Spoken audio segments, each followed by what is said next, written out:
It's been a wonderful week here at the Torch Center. It's been a fantastic, splendid week, a busy week, and we love being busy. I can't tell you everything that's going on over here. I have to keep the lid on all the various projects happening over here. I don't want my higher-ups, the powers that be, to be upset at me here on the Parsha Podcast for sharing too many secrets, for divulging secrets. It's company secrets. I don't want to get fired. But I will tell you one important update, and that relates to the Torch Insider Podcast. You recall the Torch Insider Podcast. We did an experiment. It was being beta tested the last couple of months.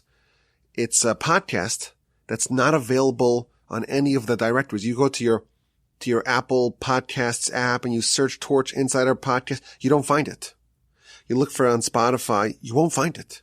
You Google it for 100 years and you won't find it because it's an insider podcast and you have to be invited. It's exclusive. It's invite only. And we send invitations to only our friends, our close friends. And the theme behind this Insider Podcast is that it's for insiders. It's for our friends, friends and family, maybe, a few hundred of our closest friends. And it's unedited. It's quite literally unedited, meaning that we're going to give all this exclusive, interesting, spicy content. It's like the director's cut of the Torch Center each week. It's going to be a bit less polished, a little less manicured than the content that we release to the general public, and it's designed for the more seasoned Torch vets, the longtime listeners, people who are more connected, people who are the supporters, and people who want to hear more. So we tried this out. We have been doing now an episode a week for 8 weeks, and I will tell you that the people that were the beta testers, they love it. And many have told me it's my favorite show of all the podcast shows coming at the Torch Center. It's got rave reviews. And just today, I sent about 600 email invitations to Torch Insiders.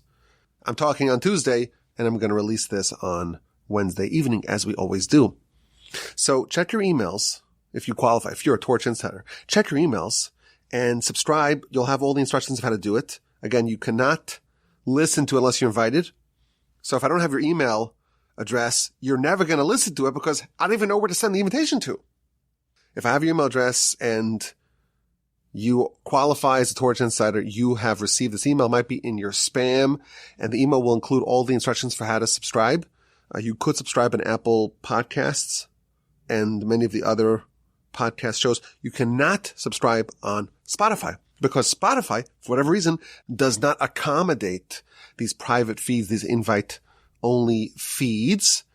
But you could listen to it on the browser. I think you could select to have it emailed to you every week.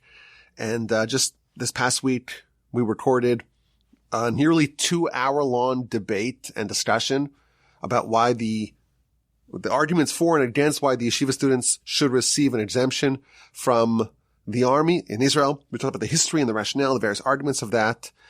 And every week we have something fun and exciting here at the Torch Center on the Torch Insider Podcast. So check out your email and subscribe if you have received it. And again, if I don't have your email address, there's no way for you to listen to it. And this was my plan, I have to say. I'm always trying to get all of y'all who are lurkers, the long-time listeners who have never reached out. I've been listening to you for years. And I finally broke the ice. I finally reached out. I finally sent an email, rabbiwolbachim.com. I'm trying to always incentivize all of y'all who are on the sidelines. And you refuse to send me an email to let me know what's going on. So now I found a way to get you to show yourself, to ferret you out into the open. Now you have an incentive to reach out. But I'm looking forward to hearing what you have to say about the Torch Insider Podcast. You can listen to the previous 8 episodes. We have an incredible episode, please God, prepared for this week. Check it out, the Torch Insider Podcast, in your email box. Don't search for it on Apple Podcasts. You will not find it there. It's exclusive, invite only for our friends and family. And I consider really all of y'all friends, but if I don't have your email address and I don't know anything about you, there's no way for me to know where to send it to. So let's formalize the relationship, send me an email, rabbiwolbe@gmail.com. Okay, it's Parshas Tazria, and we're talking about purity and impurity. And I know this is such a riveting subject. It's so exciting. I know all of y'all that we're so looking forward for Leviticus. When will we finally talk about sacrifices and get into all the nitty-gritty of the different types of sacrifices, the different types of purity and impurity? Well, this is your time to shine. This is the time to celebrate the arrival of Leviticus. This is the time to enjoy all the laws of purity and impurity. And I'm a bit facetious here because most of us, I would say, know nothing about this. And even in the Talmud has a shorthand, a Talmudic shorthand for the most intricate and complicated laws are the laws of Negayim and Olos, the purity and impurity that's featured in our Parsha. Most years we have many double Parshios in the book of Leviticus because most years it's not a leap year. This year it is a leap year. So every week we get to enjoy a standalone Parsha in the book of Leviticus. And our job here at the Torah Center, our job at the Parsha Podcast, especially year 8 of the Parsha Podcast, is to try to find a way to make it interesting, to make Leviticus understandable and entertaining, salient, and fun. So let's see what we can do. Our Parsha talks about purity and impurity, specifically the purity and impurity that results from having a baby. And that's the beginning of the Parsha. And then the bulk of the Parsha focuses on a different type of impurity, namely that of tzaraas. Now, what is tzaraas? It's some sort of discoloration that can be found on someone's body, on their person, on their garments, or on their homes. And this is a sign, this is an indication that they have sinned. And the Talmud lists a whole long list of sins that contribute towards this form of malady. And the primary sin for which tzaraas is afflicted to people is the sin of lashon hara. And our Parsha details the various stages of the diagnosis of someone who's a metzora. If someone has a discoloration in their skin, all these different types of discolorations, the Talmud, in fact, tells us that there are dozens and dozens and dozens, 72 to be precise, different types of skin ailments and discolorations that would qualify as a tzaraas affliction. They come to the Kohen and they ask for a diagnosis, and the Kohen would either determine that they are in fact a metzora, they have tzaraas, and they must go outside the camp, and there's an entire protocol of how they're supposed to behave. They have to tear their garments, and they have to let their hair grow out, and they have to behave as a mourner, and they have to cover their mouth, and they have to declare, I'm a tummy, I'm an impure person, and hopefully that process will cause them to repent, and then the Kohen will revisit them in their quarantine and see if the skin ailment has changed, because this skin ailment is only the byproduct of a sin. If that sin is remediated, if that sin is atoned for, well, then the skin ailment, the tzaraas, will go away as well. And that's their job when they're out, and they're out of the community. They're a pariah. They're ostracized. They are alone. They are in seclusion. And they're following the protocol of the metzora. That will hopefully get them to repent. And once they solve the underlying cause, the sin that contributed towards this ailment, well, then the ailment itself, the symptom, will go away as well. That's the main subject of our Parsha and next week's Parsha, Parshas Metzora. Again, most years they're put together. This year, because it is a leap year, they are separated.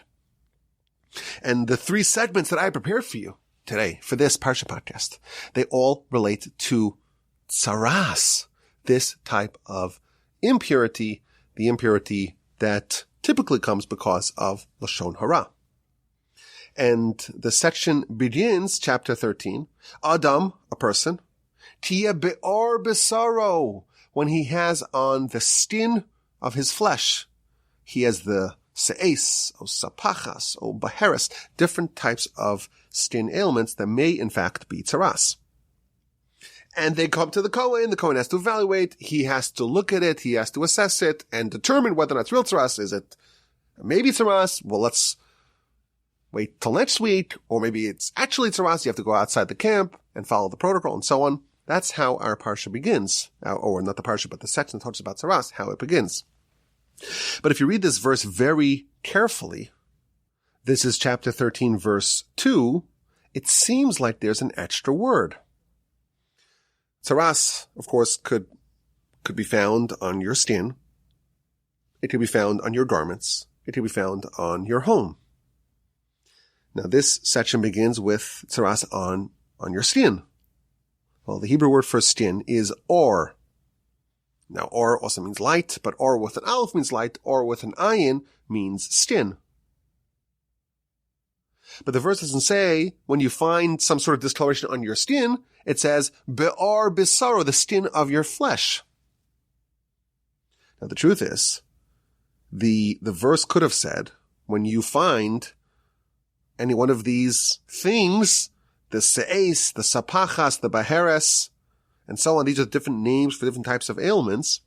It could have said quite simply, if I say someone has a rash, you know that rash is on their skin. So the verse seems to have a few extra words. It could have said, well, a person has a rash. It says, it's not what it says. It says a person who has a rash on the skin of their flesh. It seems like there's a few extra words here. There's some redundancy here. There's some extraneous words. And as we know from year 8 of the Parsha Podcast, whenever we see some extra words in a verse, if the verse could have omitted it, it would have. And thus every word is teaching us something. Every word has some sort of secret, has some sort of lesson for us. So why does this verse that introduces our subject, why does it have the apparent extra words, be'or, bisaro, you have a rash, that should be enough. Why does it you have a rash on your skin of your flesh? That is the question that the Or HaChaim, one of the great commentators on the Torah, that he asks. And his answer is unbelievable. Amazing. Moshe is talking to the Jewish people. And he's telling them about this incredible idea that you could have a physical manifestation for your spiritual misdeed. Tzaraas is not a skin ailment. And in fact, all the commentators talk about this and stress this point. It's not a skin ailment. It's not something you need to go to the dermatologist for. It is a physical manifestation of a spiritual blemish. When someone sins, someone does something that affects their soul, typically, certainly for us, there are no physical signs, there are no physical manifestations of that misdeed. And that's maybe why we ignore, or we tend to ignore. We're susceptible to ignoring the spiritual realm because we don't see it. We don't interface with it on a sensory level. So it's conceptual, it's abstract, it's distant from us. It's spiritual, you call it. It's not real. And if it is real, it's real, but we have to kind of make a leap to view it as such. When the Jewish people are on a very high level, when they are living on such a spiritually lofty plane, and they view the spiritual realm as being real and even more real than the physical domain, and the Ramban adds that to be in the land of Israel, when they're absolutely at their peak, then they have the tremendous benefit of seeing physical manifestations of spiritual standings. The spiritual realm is not invisible to them. When we do a sin, our soul is damaged, our soul is injured, our soul is blemished, our soul is impacted. But we are not necessarily aware of it. The Jewish people, when they were at their peak, they had this tremendous gift that the Almighty said to them, okay, when you do something wrong, I'm going to send you a message. I'm going to let you know about it. And it'll be physical. It'll be evident to all. So that way you know that you did something wrong and you can rectify. You can improve. You can atone. You can expiate that sin and return to being flawless, to be perfect. That's the concept of tzaraas. And the verse tells us that when a person has tzaraas, it's on be'or bisaro. It's on the skin of their flesh. Says the Orach Chaim, when someone has tzaraas, they have impurity. And there's a blemish. And there's something flawed in them. But the flaw, it's not fundamental. It's only skin deep. The flaw it's not on their essence. It's not even on their flesh. It's only on the skin of their flesh. There is a possibility for a person to become corrupted. And to become corrupted on such a level, to such an extent, that it overtakes who they are. It becomes inseparable from them. The Jewish people are being told here by Moshe, when you sin, when you have a misdeed, when you make a mistake, the blemish is only skin deep. It is possible for a human to become so corrupted that the sin overtakes them and it burrows deep within them and it overtakes their soul and it transforms them fundamentally. Moshe is telling the Jewish people, when you sin, it's going to be on your skin. And it's not even going to be on your flesh. It's going to be only on the skin of your flesh. Certainly, your soul remains untouched. Only what interfaces with the external world, only that can become corrupted. This is how the Orach Chaim interprets this seemingly extra words in the verse. The verse is talking about tzaraas. And there's corruption, and it's manifested in you. But it's manifested in you only externally. I think this is a very powerful idea, which will comprise segment number 1 here of this week's Parsha Podcast. Our nation, we were endowed with something very special from our forebears, from our antecedents. Abraham, Isaac, and Jacob, these are the founding fathers of our people.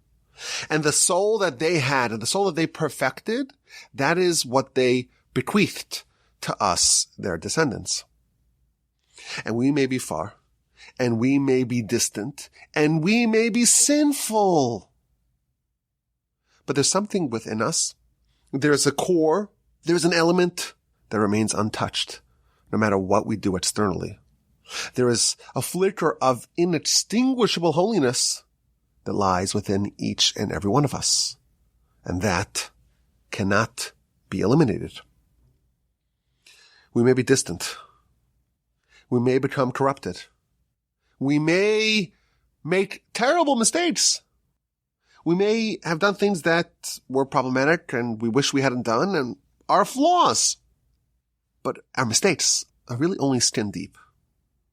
Because once you go to our essence, you discover something very special about us.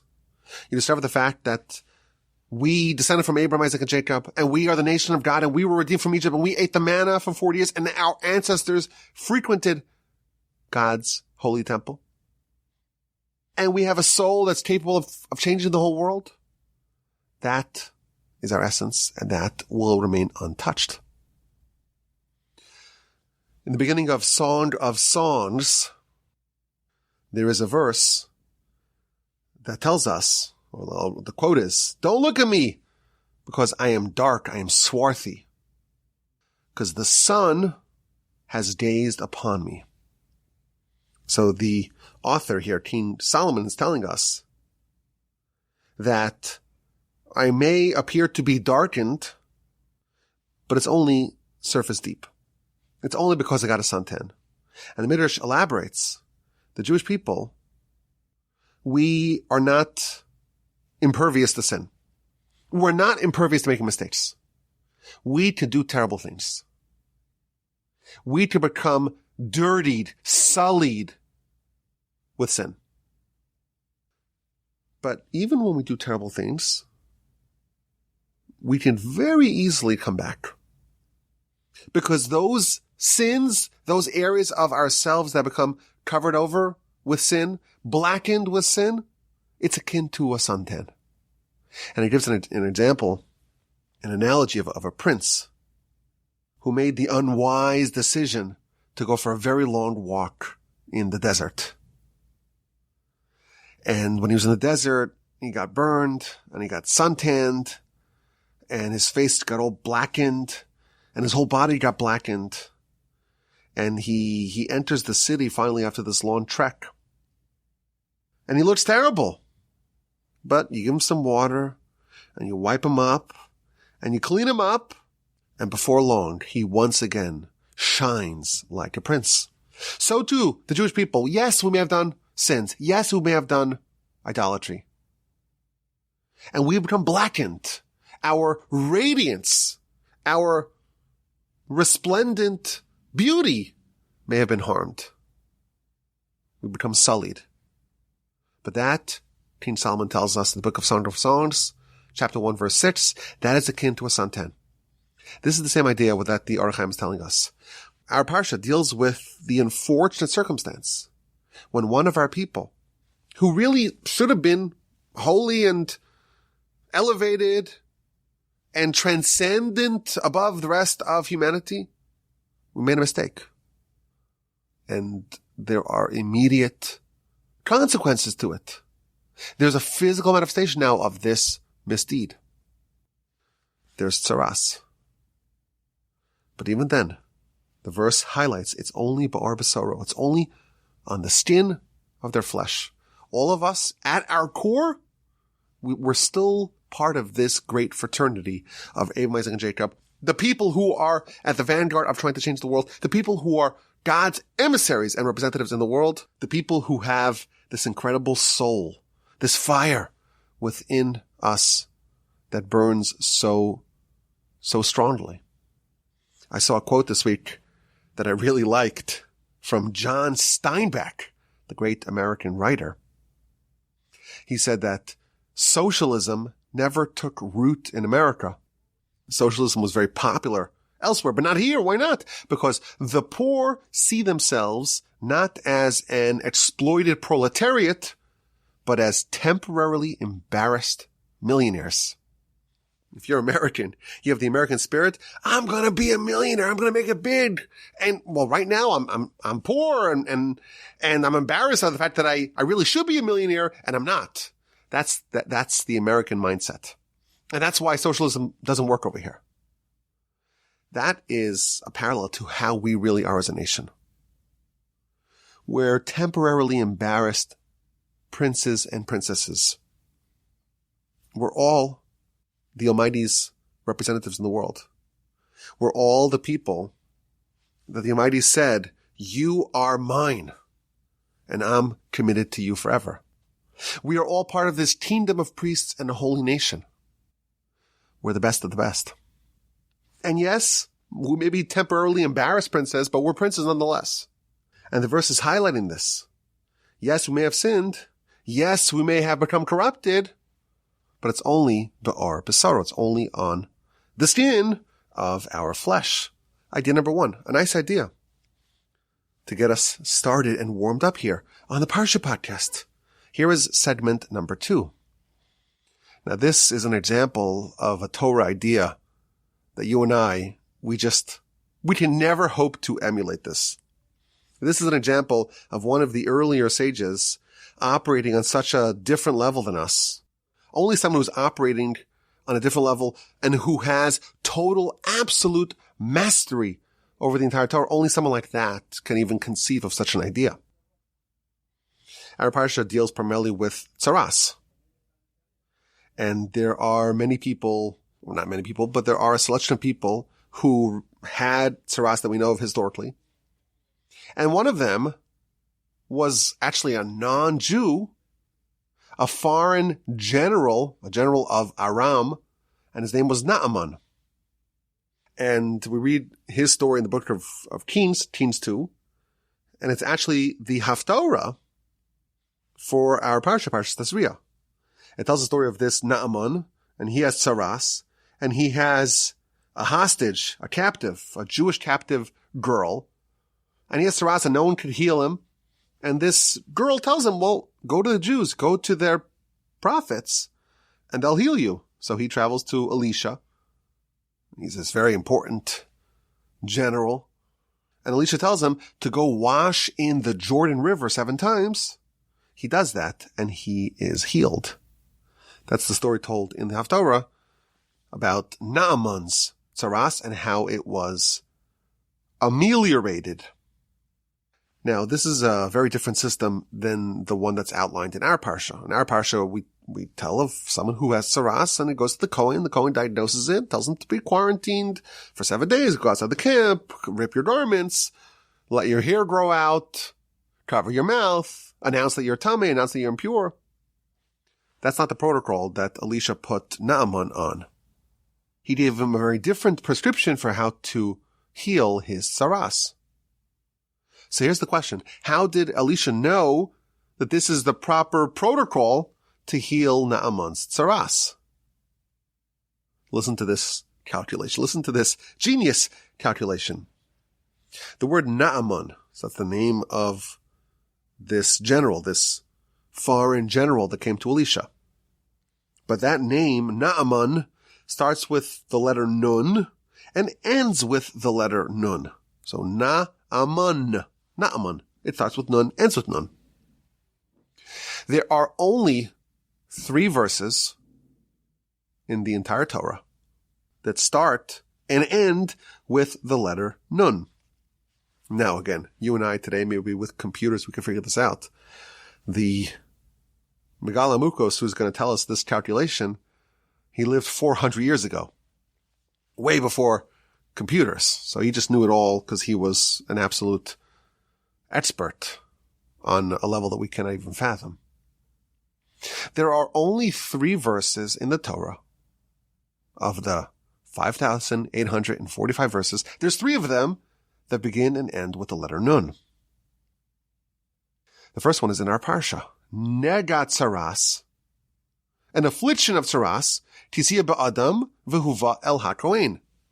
The verse tells us that when a person, this is chapter 13, verse 9, when a person has an affliction of tzaraas, it should be brought to the Kohen. But the verse starts with a nega, letter Nun, and ends with ha-kohen, ends with letter Nun.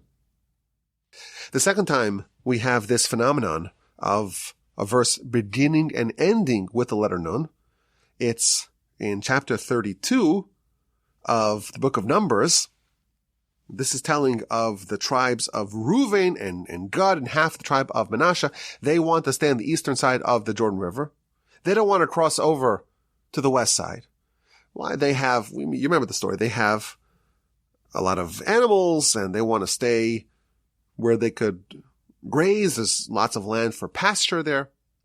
So they want to stay on the lands of Sichon and Og, the lands that were conquered on the east side of the Jordan. And Moshe was upset with him. How could it be that your brothers will go to war and you're going to stay over here? It's not fair. And they said, no. We're going to go. We'll go and we'll lead, in fact, the conquest of the west side of the Jordan. And then we'll come back. And verse 32 of chapter 32 starts off letter Nun. Nachnu na'avor chalutzim. We will cross over and engage in the war of the land of Canaan. And then we'll maintain our ancestral lands on the east bank of the Jordan. And again, that ends me'ever la'yarden. So it starts off with nachnu, with the letter nun, and ends me'ever la'yarden, the letter nun. That's the second time that it appears. And the third time that it appears is in chapter 18 of the book of Devarim, Deuteronomy, verse 15. It's talking about future prophets. Moshe tells the nation, Navi mikir b'cha, a prophet from amongst you, me'achecha, from your brothers, kamoni, like me. God will appoint another prophet. Elav tishma'un, to him shall you hearken. This is the requirement, to listen, to hearken to prophets, to legitimate prophets. And again, that's the third verse, Deuteronomy 18:15, that starts and ends with the letter Nun. These three alone of the 5,845 verses in the Torah start and end with the letter Nun. And again, Naaman, his name, this general that comes to Elisha, it starts and ends with the letter Nun. So, our question was, how did Elisha know that this is the proper protocol for treating Naaman to go, when he has tzaraas, to go into the water of the Jordan 7 times? So, the Megala Mukos says that Elisha, he meets this Naaman, And he sees that his name starts and ends with the letter Nun. And he also sees that he has tzaraas. So he realizes that there's a message for him in the Torah. The message is Naaman, starts with letter Nun, ends with letter Nun. And he has tzaraas. Well, that's the first time that this appears, that nega tzaraas tia ba'adam, that when someone has an affliction of tzaraas, he comes to the Kohen. That's the first time that we have a verse that starts and ends with letter Nun. And he comes to the prophet to get healed. Well, that's a reference to future prophets. Navi matir b'cha kamoni. When Moshe tells the Jewish people that there will be future prophets, it starts and ends with letter Nun. And the third time that the Torah has a verse that starts and ends with letter Nun talks about the crossing of the Jordan. And this is how Elisha pieced together this new protocol for Naaman, taking the 3 times that the Torah has a verse that starts and ends with letter Nun, and applying it to this Naaman character whose name starts and ends with letter Nun, and that's how he knew to tell him to dunk himself in the Jordan to be healed from his malady. That's an essay written by the Megalamukos. And again, for us, I don't know what the lesson is for us, but certainly we can appreciate the fact that we've had sages, again, going back 400 years, that had such mastery over the Torah on a level that's totally unfathomable to us, and are able to make these connections that if we studied the Torah for 100 years, we wouldn't come up with this connection. But I thought it was a very interesting thing. I liked it. I enjoyed it. It's way deeper. It's deep and deeper and deepest of the sorts of scholarship that we've seen in the past on our Parsha. And I thought it was a fitting message to share. And this brings us to segment number 3. In chapter 13, verse 45, it tells us how a Metzora has to behave. V'hatzarua, someone who is a Metzora, someone who has tzaraas. Someone who has the affliction of tzaraas. Begadav yufrumim. His garments must be torn. He has to behave like a mourner. V'rosho yeparua. And his hair must be unshorn. And he has to cover his mouth, and he has to cry out, I am impure, I am impure. Now, the commentaries point out that this verse, again, apparently has some extra words. It starts off v'hatzarua, which means someone who has tzaraas, someone who has the affliction. But then it continues, asher bo hanega, who has the affliction upon him. So why does the verse contain superfluous words? The person who is the Metzora, who has tzaraas, well, I know that they have tzaraas. You just told me, v'hatzarua, the person who has tzaraas. Why does the verse need to continue and say, asher bo hanega, who has upon him this affliction? So the Kli Yakar says something unbelievable. Some deep insight. Why do people get tzaraas? Well, the primary reason, we know, it's because they speak lashon hara. They speak negatively upon others. You see a flaw in someone else. You see someone else does something wrong. You see someone who makes a mistake. You see someone that has a flaw, has a shortcoming. And you broadcast it. You share it. You publicize it. You notice it. And you say, this is something that they have wrong with them, and I want to share it. I want to proliferate it. That's how someone who speaks lashon hara, how they operate. The Talmud tells us that whenever you find something wrong with someone else, and you label them as flawed, and you declare their malady to all, you publicize that. The Talmud tells us, kol haposel, whenever you disqualify someone because they have a flaw, bimumo posel. It's only because you have that same identical flaw, only because you yourself are afflicted with that misdeed, with that shortcoming. That's the only reason why you're disqualifying them with that shortcoming. And thus, there's a deeper way to read the verse here. Someone who has tzaraas, the metzora, asher bo hanega, that has that affliction.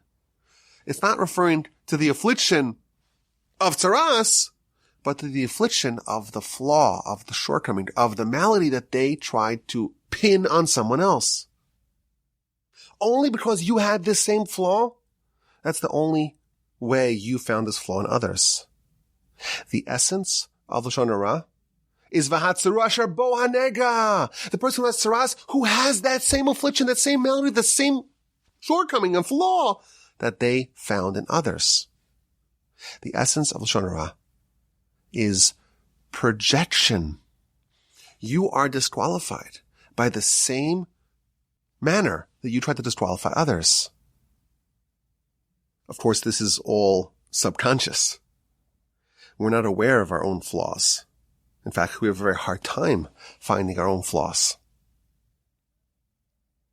We're not aware of it, but deep within ourselves, in the recesses of our innards, we know that there's something wrong with us. We all have flaws. We all have areas that we need to improve in. And we have a tendency to express it upon others, to project our own shortcomings, to project it outwardly on someone else. And this is what our sages are revealing to us here. We all struggle to not say negative things about other people.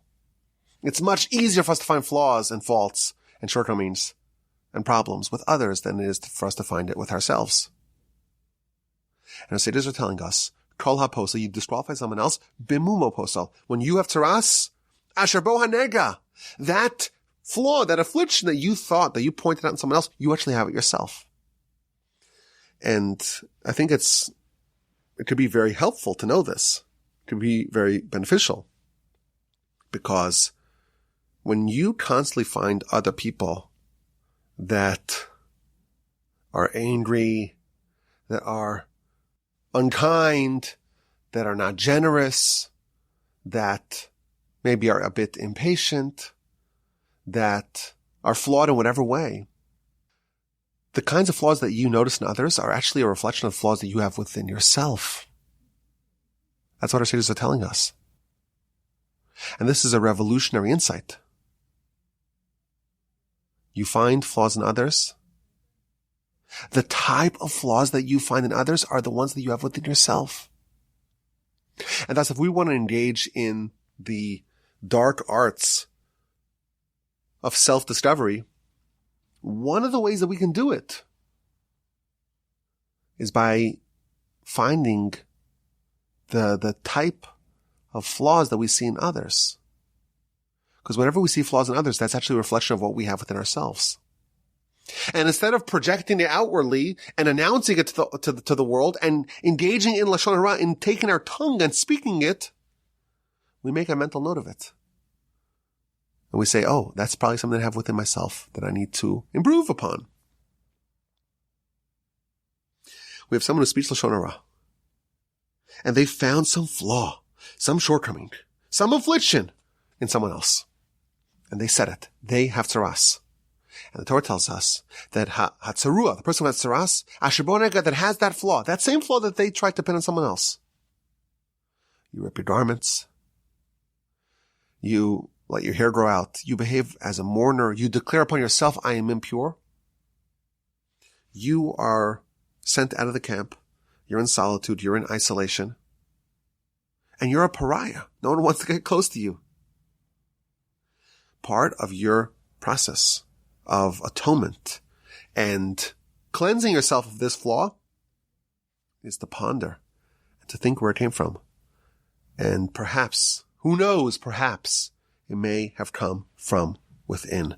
A very deep and penetrating insight here in the verse that tells us that when you have tzaraas and when you found flaws in someone else, asher bo hanega, the affliction was actually within you. Again, these are hard parshios to go deep and deeper into, because there are lots of laws that are so intricate and ones that we may find to be a bit technical and not so interesting. But we have here some lessons that maybe we can take with us. Our sins, our flaws, they are within us, but they're only surface deep. They're only ba'ar basar, only on our skin, the skin of our flesh, not internally. Internally, we are very special. We may have become blackened and darkened with sin, but that's like a sunburn. Truthfully, we are princes and princesses. We have this incredible calculation of the Megalamukos, of the verses that begin and end with letter Nun. And finally, we have idea number 3. Hatzarua asher bo hanega, the one who is the Metzora, who has the affliction, the flaws that we tend to see in others. They are the ones that we may harbor ourselves. I appreciate your attention. I hope you enjoyed this Parsha podcast. I hope you're having a wonderful day, a splendid week, and I hope you have a terrific, uplifting, transformative, quiescent Shabbos upcoming. And please God, with the help of the Almighty, we will talk again next week for Parshas Mitzorah.